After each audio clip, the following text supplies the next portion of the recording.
Welcome one and all, Nyanko here, or should I say Panda-co here today. It's really cold in my house today, even the heating's not helping, so I had to go and get out my favourite hoodie, which, as you can see, is a panda. Woo! Also, pandas are the best animals on the planet, my favourites. Woo! Where was I going with this one now? Oh yeah, okay, I remember now. Sorry, hi everyone. So yeah, today I'm going to be talking about one of my all-time favourite anime.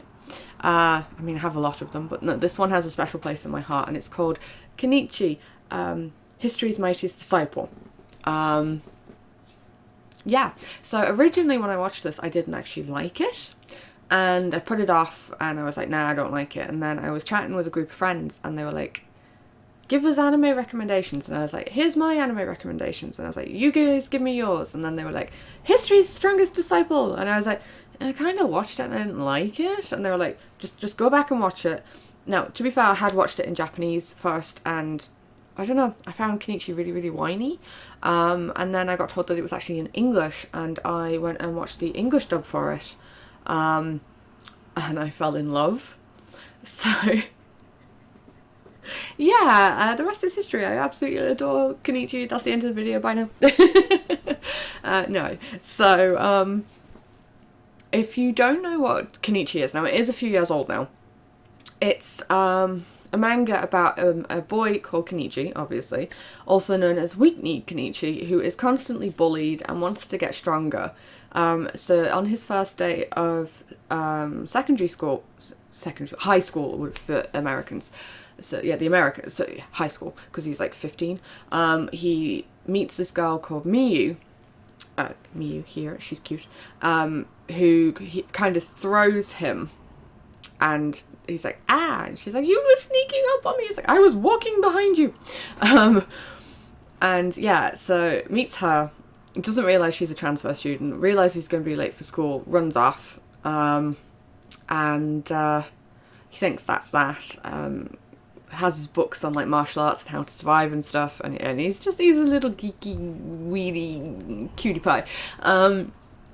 And yeah, ends up in secondary school, realises that, sorry, I keep saying secondary school, high school, my English is showing, and then gets introduced to the new student, who is Miyu, who you met that morning, and then like their story starts unfolding. Kenichi tries to join the karate club, but it doesn't go too well because they're like all like these big, strong, buff lads, and they're like, you're just a weakling, you're not worthy of coming in here, blah blah blah.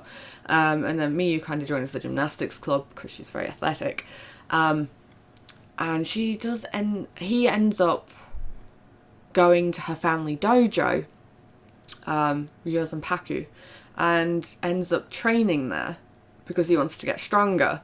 And yeah, it's just so sweet. So he starts with karate with Sakaki sensei. So okay, I probably should introduce some of the characters. So in Ryozenpaku there's several masters. So you've got Shigure, who's the weapons master. You've got Sakaki sensei, who's the karate master. You've got Apachai, who is the Muay Thai specialist. You've got Kensei, who's kind of a Chinese martial artist. I can't remember his exact martial art. I'll put it under his picture, what he specialises in. I think it's Kenpo, or I'm not sure. You've got... oh, what's his name? He's my favourite. Akisame sensei, that's the one who does like jujitsu. He's really cool. He's my favourite, yeah. And then you've got Miyu's grandfather, Sir... oh, what's his name again? I know it's Ferengi. What's his first name? I really like the show and I can never remember Grandpa's name. I just call him Gramps. Yeah, Grandpa Ferengi. He has a name. I'll put it under his name. It's fine. So yeah, they all have like different specialties, and they all end up taking Kenichi under his wing. But basically what happens is he wants to get stronger so that he can take on the captain of the karate club in their battle so that he won't get thrown out. And then like Miyu teaches him a technique that allows him to like win, but it's technically an illegal move in karate. So he like he defeats this big dude and he's like bawling his eyes out like a baby, like I have to leave the club now. And then Kenichi's like, no, I'll leave the club because technically that was an illegal move, so I forfeit. And off he goes. And the guy's like on the floor crying, but someone else sees that and is like, this guy isn't such a weakling. And it kind of has a spiraling effect of, because he beats this one guy, stronger guys start coming to fight him. And so then he has to like constantly keep getting stronger because he's like, I'm gonna get killed. And my favourite thing about Kenichi is he's like, like looking around for people, is like, strategic withdrawal, I live to fight another day, and he like runs off into the distance and stuff. It's really funny. He has a friend as well called Nijima, who is not what I would call a friend, and they're more like frenemies because Nijima is just constantly shit stirring is the best way to put it, and is like, how can I make Kenichi suffer? And then when he realises that Kenichi's actually got really, really strong, he's like, you become my ally and we will form the Shinpaku Alliance, and off they go with that. But no, as well, one of the things I really like about Kenichi is he has these really strong morals. So he won't fight a woman at all. Doesn't matter if they're a super strong fighter, if his life is in danger, he will not fight a woman. And there is nothing that he can do, like, or that his opponents can do to make him change his mind. And one of these opponents is Kasara, who is one of the Eight Fists of Ragnarok, which is they're the main bad guys in the series. There are like a bunch of high school delinquents, and each of like the Eight Fists has their own like gang, and they're always looking to like add strong fighters to the gang and increase their ranks and stuff. And with Kasara's group, you meet Takeda the Puncher. What is it? Takeda? Yeah, Takeda the Puncher, and you meet his friend the Thrower, and I forget his name. Again, I put it under the bottom, but like Takeda's one of my favourites. He's like a boxer, and he's actually quite an honourable fighter, but he gets injured, and then him and Kenichi have like a battle on a rooftop, because he's doing it for like Sarah and stuff, because he's like, after he got injured, he kind of fell into like the gang, and he kind of lost his way as a fighter. And then like Kenichi and him have his fight, and he nearly falls off the roof of the school building, and Kenichi's like holding on for dear life and is like, give me your hand, like give me your other hand, I have to pull you up. And he's like, I can't. That fight I had where I got injured, I lost all of my feeling in my arm, like my nerves were injured and I can't move my hand. That's why I only do one-handed punching now. So like Kenichi ends up like hauling him up, and then like hauls him over to Ryozanpaku and takes him to Akisami sensei, who patches them up because he runs like a bone clinic and an acupuncture center with Kensei, like to pay for things when the dojo's not doing too well. And he ends up fixing him up, and then Kenichi gains an ally in Takeda. And then through that he ends up with the Thrower dude being his friend as well. And then like they join them, and then later on as well, Kasara ends up having a change of heart and becoming his ally and stuff. But tangent now, I was meant to be talking about his fight with Kasara. So yeah, basically Kasara has a chip on her shoulder. She's a kickboxer and hates the fact that men used to be like, oh, I took it easy on her because she's a girl, she didn't win through her own strength. So she's absolutely obsessed with becoming the strongest, to prove that she can take on men without weapons. She can take them on hand to hand, no problem. So that's why she chose kickboxing, because there is a discrepancy in strength between men and women. As much as we try to avoid that, it's true. And legs are the strongest muscle in the body, in the sense that they're constantly carrying us. So it was quite a smart idea for her to go into kickboxing, because men usually go into like karate or like boxing and like use their hands, whereas Kasara in her mind is like, if I go into kickboxing, I can prove I'm just as strong. And then she kind of, again, a bit like Takeda, gets beaten, or she beats someone through her own power, and then the guy to save face is like, I just let her win. Of course a girl couldn't beat me, kind of thing. So it kind of sends her on a spiral. She drops out of kickboxing. She falls into the gang life as well, but she ends up falling into the gang life under the third fist, Freya. who's a weapons master, kind of like Shigure. And she ends up bringing Kisara up, and then Kisara kind of parts with her because Freya's like, you need a weapon to beat a man, and Kisara's like, I will beat them with my own like fists or my own feet kind of thing. I don't need a weapon, which is quite interesting. And then when she goes to fight Kenichi herself, she's actually going to ruin Miyu's fast play, and Miyu is the love of Kenichi's life. You know, because she's blonde, she's got the big boobies, she's really friendly, and she's like into martial arts as well as him, and he absolutely falls head over heels for Miyu pretty much instantly, but Miyu takes a while to fall back in love with him, and that's a whole other thing. Where was I? Oh yeah, so yeah, Kisara's going to come and destroy the play, and Kenichi's there like, I will not let you pass, you will not get past me, but he's like, I refuse to fight a woman, because his ideals, and he is very like, I will not compromise my ideals, ever. Even if it was to protect Miyu's play, he will not fight Kisara because she is a woman. And, like, he blocks all of her attacks. So, like, and she gets really, really angry, and she's, like, kicking at him, and, like, fight me, kind of thing. And he's just like, no, I'll defend myself, but I'm not going to fight back. And I thought that was quite interesting as well. Because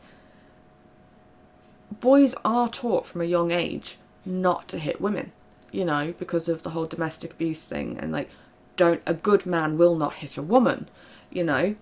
And it did bring that into focus as well, because there's other guys in the series that have no problems fighting women, you know. They're like, sure, you're a martial artist, let's go. Whereas Kenichi is very much, and even his senseis are like, you need to fight, you know, it's disrespectful to your opponent to not fight them based on gender. And Kenichi is like, I understand that, and it's not a disrespect thing, and it's not a, I don't believe that you will be a good fighting partner. It is just purely, I was raised not to hit a woman, and I refuse to hit a woman. It is my principle. Which actually Miyu does do her best to compromise for that a lot of the time. So like, if there's a situation where there's going to be girls fighting Kenichi, Miyu will step in and be like, okay, you go over there and fight that guy over there. I'm going to take these guys on for you. Which is kind of a thing of, you know, having a partner that can compliment you for your weaknesses. Because people do, like, it when it becomes known that he won't fight a woman, they do send teams of women after him. Because they're like, we'll beat you and we'll make you join our club by like sending women after you. And even if his life's in danger, Kenichi will not fight back. And I mean, I don't know how to feel about that at times. Because I'm like, part of me is like, yes, a man that has conviction and will stand by his ideals no matter what is kind of attractive in its own way. But also, dude, they're trying to fight you, and they're trying to be like with Kisara anyway, it was like a one-on-one match, and she wanted him to fight her. She wanted to see who was the strongest. And I did feel like I could understand where his senseis were coming from, and when they were like, look, it's a bit disrespectful to be like, I won't fight you because you're a woman. So, you know, I understand it. I'm also sometimes a bit on it. But I do love Kenichi overall as a character. He wants to be a writer. He is part of the gardening club because he loves to grow things, and I actually really ship him with the gardening girl, his friend in the gardening club, just because I think that it would have been nice for him to have something outside of martial arts for him to come home to, which would have been cool, but no. But that's in the manga anyway. I can still have my fan fictions. I'm trying to think actually, what else? But yeah, no, as you go through, actually, you find out more backstory into Kenichi and Miyu and their friend Odin, who ends up being like the big bad from the Eight Fists. And then that's where the series ends. There is OVAs that are out, but they're not dubbed. I have seen them. And there's also, like, the manga is complete. There's like a whole full 61 volumes of it. But it's not, like, officially translated into English. You can only get scanlations online, and they're not great. Now, I did get all 61 volumes for Christmas a few years ago, and I'm slowly making my way through it. Some of it I can read by myself because my Japanese is getting better, and parts of it is like Google Translate because I don't understand a word or a kanji, and I'm like, what does this mean? But slowly, and I'm actually really enjoying it because I did love the manga, absolutely adored the anime, and the only issue I have with the OVAs is that they changed Kasara's hair. So, this is Kasara in the TV series, my favourite Kasara. This is Kasara in the OVAs. Can anyone guess why I'm so upset about the differences? Down in the comments below. But no, definitely recommend Kenichi for anybody who's into like martial arts shows, anyone that's into kind of just comedy, because it is a comedy in points. It has its serious points, but there's a lot of comedy in it. I think it's really fun. It's pretty silly a lot of the time. It's a good ride. I'd say it's like, I'd watch it with anyone as young as 10 up because it's not like, there's nothing that I can think of that's overly bad. Yeah, there's like the fight scenes and there's like the martial arts and stuff, but I wouldn't say it's anything that isn't in a lot of things these days. There's not that much bad language, if I can remember. It's been a while since I watched it. I do have the DVDs. I might have to give it another watch. But like, Kenichi's a really cool character. Miyu's a really cool character, you know, in the sense that she's kick-ass. She's actually way more powerful than Kenichi, and she ends up having to save his ass a lot of the time. In the sense of, you know, he's too weak. Like, he's still a newbie in the beginning, to be honest.